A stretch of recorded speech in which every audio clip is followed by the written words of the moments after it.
Welcome to another edition of the Insider Mailbag. I'm Jared Johnson, and first off, I want to say Happy New Year. Wish Happy New Year out there to everyone. Man, thankfully and mercifully, 2020 has come to an end. It is a new year.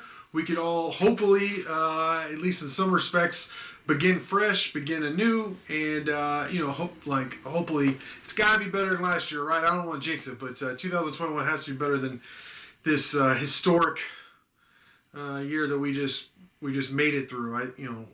Wise man said, "Boy, it's not always good to live in interesting times. You would rather read about it than actually live through interesting times." And boy, we just lived through an interesting year. So, 2021 is upon us. We have great questions as usual from Inside the Red Raiders subscribers. So let's dive right into them. First one comes from Moonlight, who said, finish up with recruiting junior college players and transfers was giving him hope, or gives him some hope. He says, how many spots are available and what positions are the focus? Yeah, man, diving through this and figuring out exactly how many numbers remain can be complicated. Because you can finagle it a little bit. You can push some back and some forward depending on just the numbers in general. But of course, there's 25 initial counters, or each college football program is allowed 25 new scholarships per year. So here's how I understand it after talking with people within the program. So Tech obviously signed 10 high school guys. So there's 10. Coach Wells at least announced publicly that 2 guys, Tyree Wilson and Colin Schooler, who played basically as walk-ons this past year, played well, are now going to be on scholarships for this upcoming semester, this spring, starting in January, when the kids come back, and that will count towards the 2021 recruiting cycle. So that's 12. Now, I've heard there's as many as 4 more guys who were added late, like in the summer or whatnot, who are still going to count towards this recruiting cycle. So let's just say 3 more, all right? Just to be, let's say 3 more just to be cautious, all right? So that is up to 15. And then you added 2 guys through the transfer portal, 2 defensive backs. So that's 17. So that leaves you with 8. So that's where I'm thinking 8 or 9, somewhere around there, maybe as little as 7. But that's the numbers as I understand it. Now, what positions are they going to target?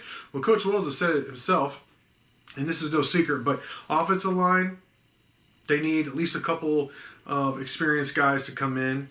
I've mentioned some guys on the board inside the Red Raiders at offensive line who Tech is targeting, and in at least in one case, they're really close to announcing that they've added, an experienced guy. So they need guys who can step in and play immediately there. Defensive line, they could use a defensive tackle or 2, perhaps a linebacker, and then they've already added 2 defensive backs, so maybe 1 more since they've lost so many. Zach McPherson announced. Go down the list. I mean, they lost a couple starters.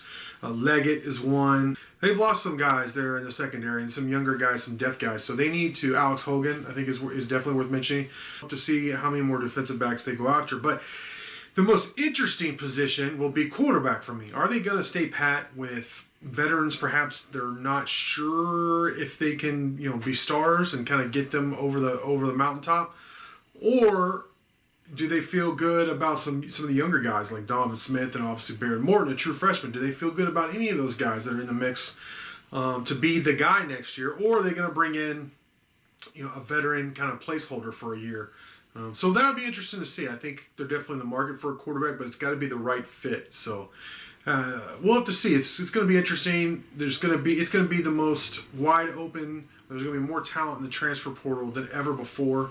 So it's going to be the Wild West out there. And we'll, of course, that's how the Red Raiders will be all over it, covering it for you. Easy DZ Fours wants to know, did Sonny Cumbie's contract details ever get posted? If not, is there any update? Yeah, as of right now, when I'm recording this, they have not released it. I put a request for public info, and I've done, I don't know how many, maybe 50 with Texas Tech in my time here, and maybe 100 in my lifetime. And I don't think, maybe once there was some debate on necessarily how much info and yada yada, but it's always been granted. I mean, they have to. So I expect that very soon as they release that info and I get it in my hands, I will be sharing it with y'all. And in terms of any update, I mean, I've heard this or that, but I want to wait and get this contract in my hands and be able to tell you the exact details instead of just speculating on what it's going to be. But I'm just curious as anybody is the length of the contract, what kind of buyout it might be, and then the money, of course, just because of Sonny Cumbie was making $1 million a year.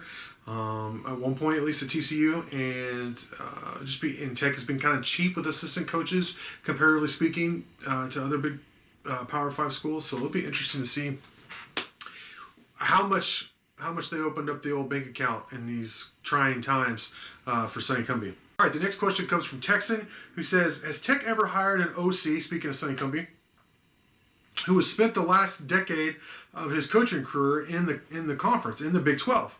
He says, "Is there value in that experience? And also, if so, which should Tech benefit the most from, X's and O's or the recruiting side of it?"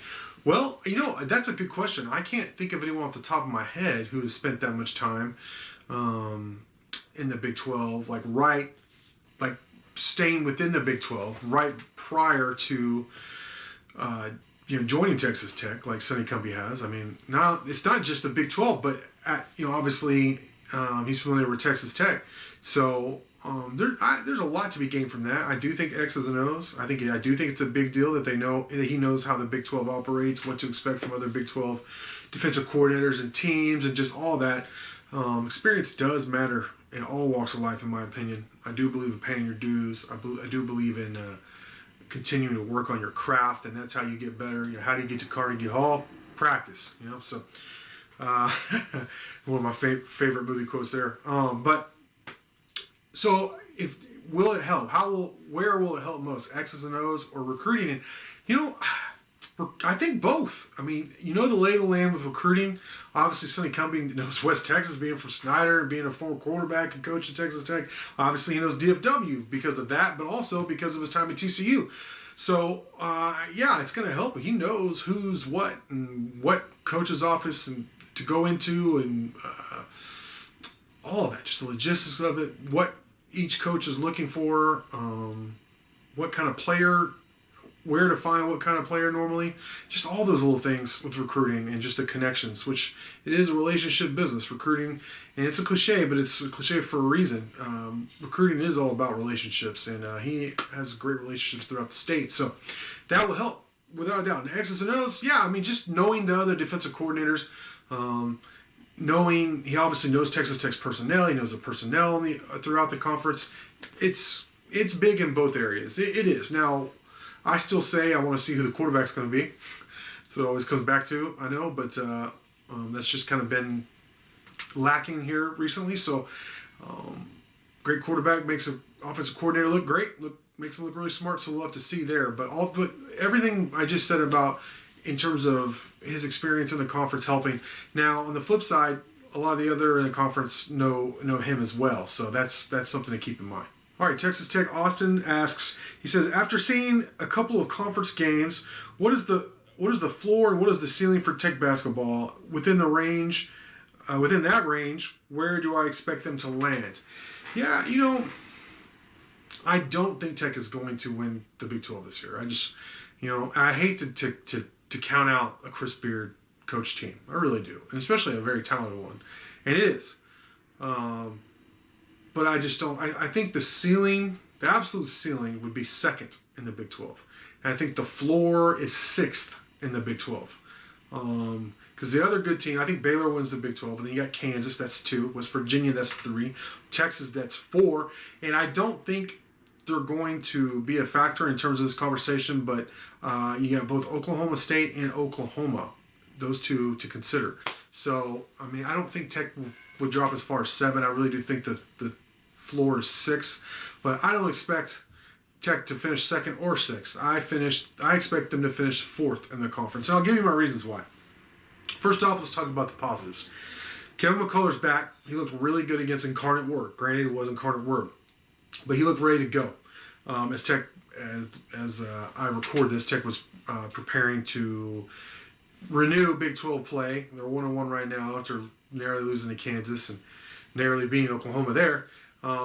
they're hosting Oklahoma State, who is hungry for a winning conference. They're 0-2 in conference. So McCullough looked good going back into conference play here with that game at Incarnate Word. And him and Shannon, who looks he looks like the best player on the team, and McClung give you a trio of perimeter players who are very good. I think they're really, really good. Marcus Santos-Silva is a wild card for me. If he plays well, I think Tech becomes very hard to beat. If he is a scoring option inside, they're very hard to beat. But here's the problem. Shooting. And I think most of you watching this who follow Red Raider basketball knew this was coming. This team isn't a good three-point shooting team, and it's not a terrible... Now, I know if you're a fan, you watch...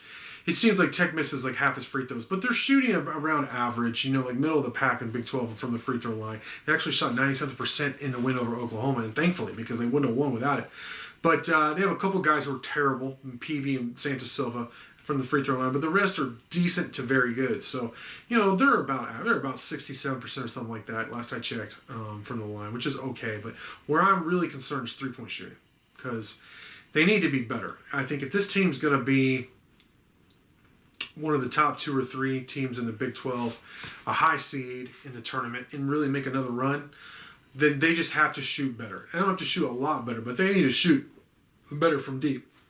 That's just the name of the game in basketball in general nowadays. And you feel like, you watch some of their guys, you feel like they could be a better shooting team. So you want to see it.